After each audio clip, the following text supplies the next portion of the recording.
اللہ تعالیٰ نے اس امت میں بہت صلاحیت رکھی ہے. ایک ایک امتی صلاحیت کا مالک ہے.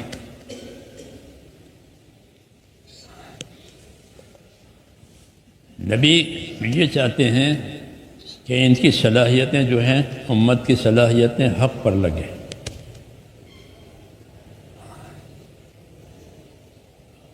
وہ اپنی زندگی کو کسی کا اعلی کار نہ بنائیں.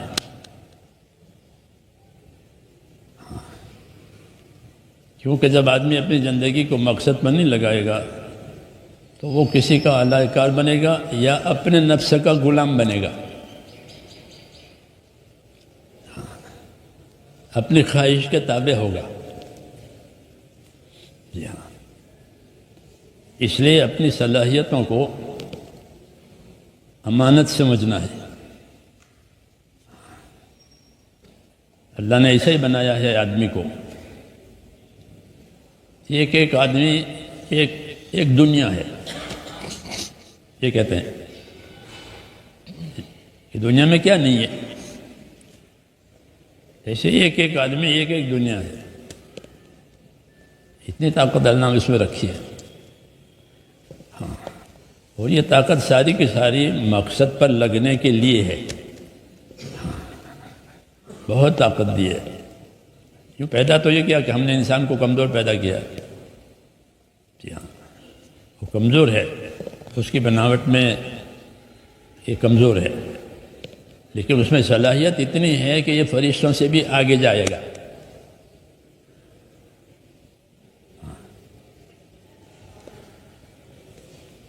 مجھے یہ کہنا ہے کہ نبی کی نظر لوگوں کی صلاحیت پر ہوتی ہے.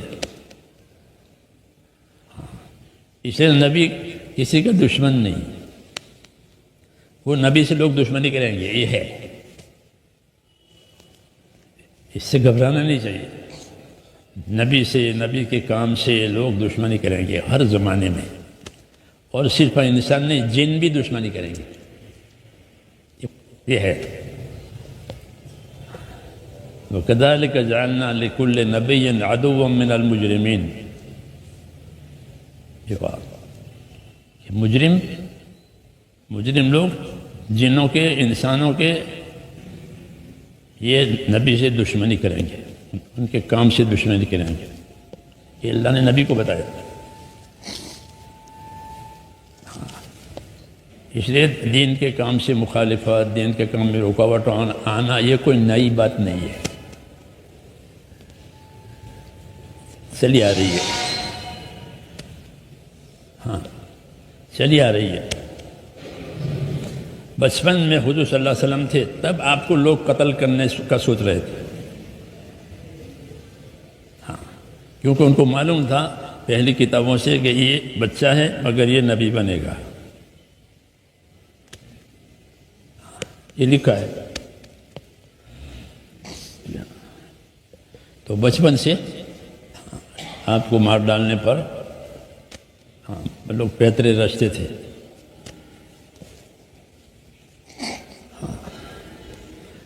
آخر تک یہی رہا. آپ کو زہر دیا، آپ پر جادو کیا، اعلیٰ قسم کا زہر دیا تھا.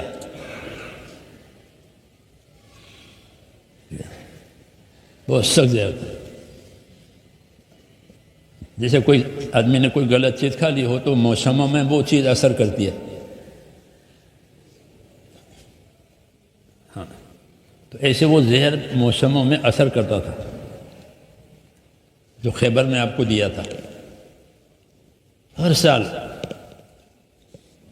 ایسے زہر تھا. وہ یہ جادو کیا تھا، وہ بھی اعلیٰ قسم کا تھا. رقم دی تھی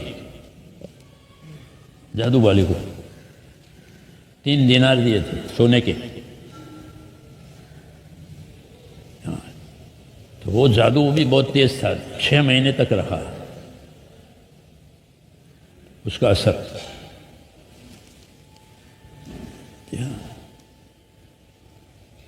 پھر قرآن شریف کی آیتیں اتری، سورہ فلق، سورہ ناس، اور پورا قصہ وہی سے آپ کو بتایا گیا کہ آپ پر جادو ہوا ہے، اور جادو کا سارا سامان فلاں کنویں میں ہے، دبایا ہے، اسے نکلواؤ۔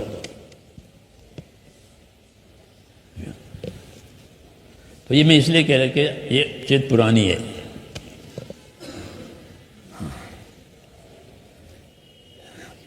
یہ حق کے ساتھ دشمنی کرنا، حق کو بدنام کرنا، حق کو بدنام کرنا،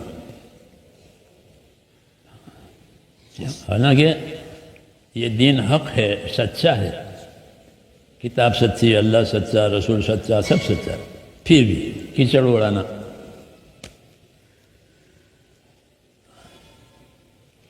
یہ بات ہم کو سمجھائیے تاکہ کام کرنے والے صبر کریں، گھبراویں نہیں،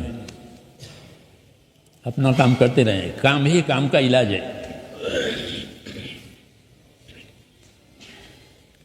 کام کا علاج کام چھوڑنا کام کا علاج نہیں، کام ہی کام کا علاج ہے۔ کہ کام کریں گے تو علاج ہو جائے گا، یہ کام کا علاج ہے۔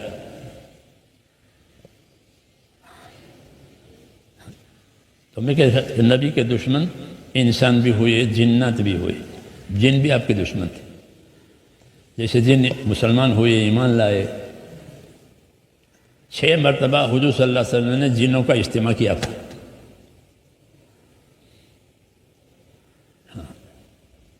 ان کے مجمع میں جا کر کے ان کو تبلیغ کی ہے، اسے 6 مرتبہ ہوا تھا، کیونکہ آپ جنوں کے لیے بھیجے گئے ہیں اور انسانوں کے لیے بھی بھیجے گئے ہیں، اس لیے جن ایمان لائے تھے، اپنے مسائل بھی لاتے تھے حضور کے پاس، جیسے آپ لوگ مسائل لاتے ہیں، بھئی یہ ہو گیا کیا کریں، ہوتا ہے نا، اپنے بڑوں کے پاس مسائل لے جاتے ہیں، بھئی یہ مسئلے ہیں، اس کے بارے میں بتائیے ہم کیا کریں، وہ بھی لاتے تھے۔